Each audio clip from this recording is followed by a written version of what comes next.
Hello and welcome. If you're a Canadian snowbird dreaming about a US getaway home, this video is for you. Today we're breaking down the US tax traps and trips for a Canadian buying a home in the States in 2025. Whether you're looking for a winter escape, or a rental or Airbnb income property, or a combination of both, you have to understand the tax obligations that come with owning US real estate. Don't worry, we're going to keep this practical. By the end of the video, you'll know how to avoid the nasty surprises from the IRS and the CRA. So first, a quick baseline. If you buy a US home only for your personal use, winter haven, no renting, US tax side is pretty simple. If you're using the US property only for yourself, you are not required any annual US income tax filings. You might have to report the property on your Canadian side, because you have to report properties, foreign properties to Canada, but the US will not ask for a tax return if there is no US income. Of course, you will probably end up paying some property tax in the US just like any other homeowner. Now, many snowbirds rent out their US place for part of the year to cover cost.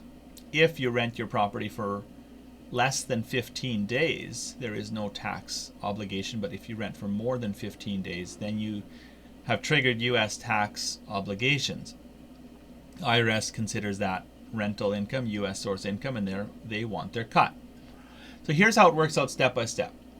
First of all, if there's no US tax filing, there is a default rule that the tenant, the payer, has to withhold 30% of his rent and remit that to the IRS. That's pretty substantial, but that does satisfy your US tax obligation with no US tax return. But that usually means overpaying because you're being taxed on your full rent, no expenses deducted. So you can elect to pay tax on your net rental income, which means that you're paying at graduated rates, a much lower tax bill, but you do need to make your rental income effectively connected in the US.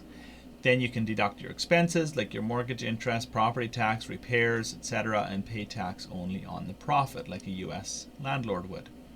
This will usually save you a lot of money. Now, technically, you do need to file a form, a W-8 ECI with the payer, your tenant, or your property manager. And you will also need to get a US tax ID number. Usually not a social security number, but an ITIN, an ITIN, which is an international tax identification number. And then you need to start filing an annual US tax return, usually the 1040-NR, which is for the non-residents. So that's a bit of paperwork, but it's usually well worth it to reduce taxes. Of course, if you're personally using the property part of the year, renting it out part of the year, you have to prorate your expenses between personal and rental. So only the rental portion is deductible, so remember that. And don't forget that there is often state income tax. US states may tax the rental income as well. Some states, like Florida, for example, have no state income tax at all.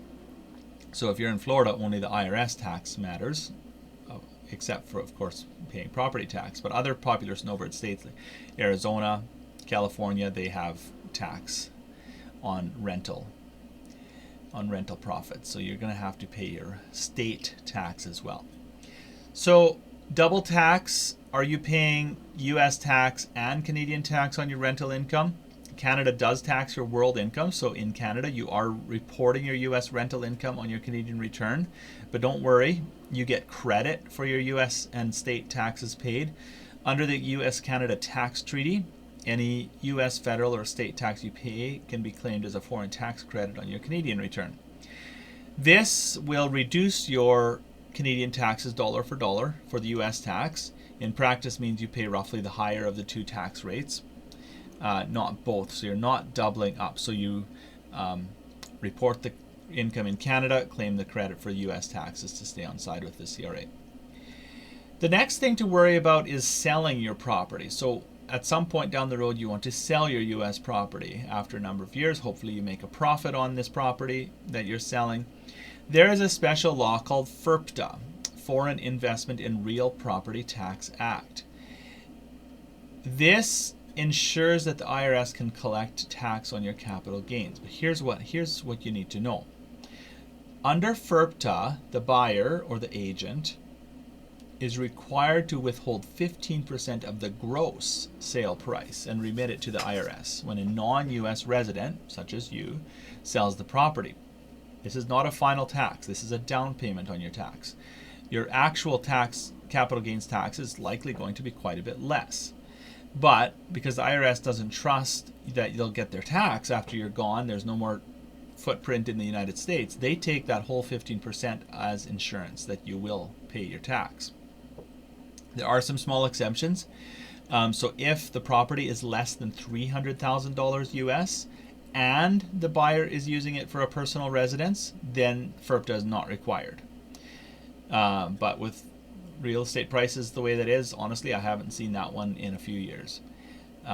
Most houses are selling for more than $300,000. So, since you're selling for more than $300,000, 15% of the price is a lot of money to be tied up. There are two choices. One is when you file your tax return at the end of the year, so you file a 1040 NR, you get that money back minus whatever you actually did pay for capital gains tax. You can also apply for a withholding certificate from the IRS to reduce the amount withheld. So you have to submit this certificate to the IRS, wait for them to get back to you, and then you give that certificate to the buyer, and that will reduce it. The certificate might end up saying 5% or 4% of the selling rate. You provide the calculation to the IRS, and they can come back with a reduced rate. However, in practice, that withholding certificate often takes up to 6 months to come back from the IRS. So, if you're selling in the last half of the year, July through December, you're better off just accepting the fact that FIRPTA has been withheld, 15% is withheld, and get the refund on your 1040 NR when you file it. Some of the states might also require withholding. For example, California wants 3.33% of the sales price on non-residential sellers, so always check with your state as well. And remember that you will need an ITIN for either the certificate or for the 1040 NR. So if you have not been filing 1040 NRs and you do not have an ITIN, you're going to want to get that ITIN before you, probably before you even complete the sale, because the closing agent won't even be able to finalize the sale without an ITIN. One other issue to think about, not a fun topic, but we need to talk about estate taxes. The U.S. has an estate tax that can sometimes apply to foreigners that own U.S. estates. So here's the scoop. First of all, the U.S. estate tax. The U.S. estate tax is a tax on the fair market value of your U.S. assets upon death. Now, for American citizens and American residents, the estate tax is has a very high exemption, around $13 million US. So you don't have to file and pay tax on the first $13 million of your estate. But for a non-resident, for a foreign national, that default is $60,000, a very low bar. If you own a $100,000 lot in Florida, you're over your $60,000 in the US and you need to pay US estate tax. However, there's a Canada-USA tax treaty that also provides some relief for the Canadians. What it does is it puts you back up to the $13 million and prorates it equivalent to what a U.S. estate of the same size would get. So in practical terms, if your worldwide estate is still below that $13 million, your estate will avoid paying the U.S. estate tax or pay very little, unless if you're relatively wealthy and your assets exceed in that $13 million U.S. range, then you're going to pay around 40% above on any amount over the exemption. The crucial detail here, though, is that even if you're not owing any U.S. estate tax, if your U.S. assets are worth more than $60,000, your executor is going to have to file a U.S. estate tax return to claim the treaty benefits. If you fail to file, you're losing your treaty exemption, you're getting all these headaches, your heirs might have to have trouble selling the property, the IRS is going to put a lien on the property. So, crucially important, when you're forming your wills, if you have a U.S. property, make sure that you are aware of this, that your family, your executors are aware of this, that you have a cross-border tax professional that can work together with you on this thing. And another thing to be aware of is that we just simply don't know what the future holds. Right now, that high estate exemption of $13 million is scheduled to drop down to $5 or $6 million in 2026. So we got to stay tuned to law changes and just make sure that we are on board at all times. One thing that we're wondering about, or we get some questions about, is should I put my U.S. property in an LLC? We've heard about LLCs in the U.S. and Americans are using LLCs for lots of different things. Or should I put it in a corporation for some liability protection, or is there some tax reason to put this in a corporation? In the U.S., LLCs are used a lot of time by real estate investors because of the liability protection. But for a Canadian resident, this is a tax trap, and here's why. The CRA does not see the LLC as a pass-through entity. The CRA treats the LLC as a corporation. This mismatch causes a big issue. You pay tax personally as an LLC owner in the U.S. In the U.S., the LLC does not pay tax. You personally pay tax on your rental income. Canada will tax the LLC on the rental income, and you cannot claim your foreign tax credit because the LLC did not pay any tax in the U.S. So you're not getting a foreign tax credit, which leads to double taxation, which can be really, really high, 50% plus tax on your profits, effectively. Of course, you're also filing you might be filing some corporate level returns. You're dealing with cross-border accounting. The LLC might distribute profits to you, and Canada is going to view that as a dividend, that they're going to pay tax on that as well. So, in practice, most Canadian snowbirds will hold their U.S. properties in their personal names and then just simply buy some good insurance for liability protection. Personal ownership avoids this whole LLC issue. You get the foreign tax credits like we've talked about, and it's generally the simplest way. There are some other options, such as using a Canadian corporation to hold the U.S. property, or some more complicated trust structures, but these come with their own tax complexities and their costs. Some people have started to think about doing a U.S. limited partnership instead of an LLC, but getting those set up are more complicated. Bottom line that I want you to be aware of for today is don't form a U.S. LLC without consulting a cross-border tax expert. Usually it's not worth it for Canadians. Keep it simple in this situation. We should quickly talk about the substantial presence test to avoid becoming a U.S. tax resident. When you own a U.S. home, you end up spending a lot of time down south, but be careful. If you stay too long in the U.S., you might inadvertently become a U.S. tax resident. And this comes with a whole other raft of tax issues and problems that you need to be aware of. This is separate from immigration status. Immigration status, a Canadian can come to the U.S. for 6 months at a time. The IRS has its own independent formula to determine it. It's called a 183-day rule. So over the last 3 years, you need to, you're a U.S. resident for tax purposes if you spend 183 days or more in the U.S. in the current year, or you meet this 3-year substantial presence test formula. So either 183 days in 1 year, or all the days of the current year, plus a third of the days from the last year, plus a sixth of the days from the year before.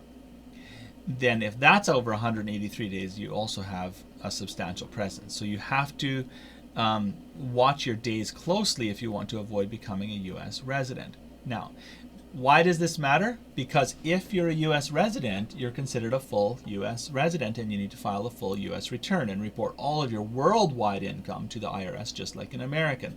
You're having to report your Canadian salaries to the U.S. You're having to report your Canadian dividends, ownership in Canadian corporations, all of your Canadian bank balances sometimes. So this is quite a substantial change in everything. And so something you want to watch very carefully. So plan your stays, plan your visits. Most snowbirds max out around 5.5 months to keep away from that 183-day window. Now, if you do go over this SPT formula, Don't panic. There are some tax treaty ways you can resolve this. There's two main strategies to think about here. One is a closer connection exemption. We have to file a form with the IRS for this. But you can file this Form 8840 closer connection exception, which you have to describe to the IRS that your tax home is Canada, your personal connections are in Canada, your home, your family, your bank accounts, your driver's license are all in Canada. You file this and the IRS will typically agree, okay, you're a non-resident for tax purposes, your ties are stronger in Canada than in the US. And then there's Form 8833, which is a tie breaker. So the IRS thinks that your home is in the US, Canada, the CRA thinks your home is in Canada. Now you need to file a Form 8833, which is a tiebreaker test. In this case, you have to explain, here's my ties in the US, here's my ties in Canada. And then you have to demonstrate the one is stronger than the other, and you have to just demonstrate which one is, that Canada is your primary home, your habitual abode. And this one gets scrutinized a fair bit closer. So it's something to think about there. Okay, that's covering a lot of ground. Here's some key tips to summarize it. Number one is, if you earn rental income in the U.S., plan to file a 1040 NR, plan to pay U.S. tax on your rental profits, and then claim the foreign tax credit in Canada. Remember to use FIRPTA wisely. Remember there's a 15% withholding on your sale of your house when you do sell it, so budget for that, plan on that, and work with a professional to get that withholding certificate in time, or file that U.S. tax return to get the refund back as much as you can. Be mindful of the U.S. estate tax. Make sure that your executors are aware. Make sure that your will is written accordingly so to account for that. Make sure to choose your ownership structure very carefully. Track your days in the U.S. very carefully, and get professional advice for complex situations. So every Snowbird situation is a little bit different. Maybe you're getting married to a U.S. citizen. Maybe you are starting to sign on with Airbnb. Maybe you've got some huge capital gains that you weren't planning on, or you want to gift this property to your kids. All of these are additional layers of complexity, so talk to a cross-border tax professional for advice. In summary, buying a property, a U.S. property as a Canadian, can be very rewarding. It's an excellent place to vacation, to avoid those harsh Canadian winters. But it does come with a homework list: filing U.S. returns, knowing about FIRPTA, being aware of estate tax properties exposure, and watching your day count to avoid becoming a surprise U.S. tax resident. If you can keep up with all that homework, you can enjoy that sunny winter home worry-free. Thanks for watching. If you've got questions and comments, let me know. If you're thinking about a specific state and you've got questions about that state, shoot me a message, and I'll try to help. Give us a like, give us a subscribe, and I'll have more topics for you in the future. Thank you. Happy snowbirding.